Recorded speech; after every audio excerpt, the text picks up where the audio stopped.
Guys, magluluto tayo ngayon ng siling pakbet. Ito yung mga ingredients. Tomato, onion, ginger, and garlic. Lagay natin sa ibabaw lang yan, guys. Ayan.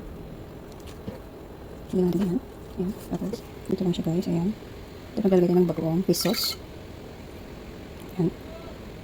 Ng vinegar. Vinegar siya, guys. Vinegar. Ayan.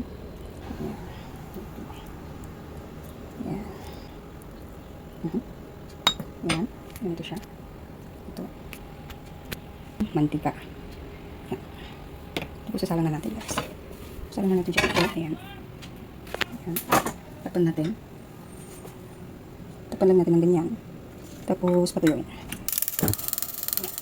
Ayan natin. Ayan. Ayan. Ayan. Ayan.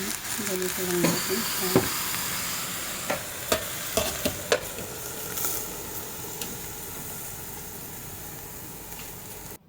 Ayan, patuyuin lang siya guys hanggang sa ganito. Ito na yung kinalabasan. Ayun, nakalimutan ko yung tinapa. Pero nilagay ko and then 2 minutes boiling.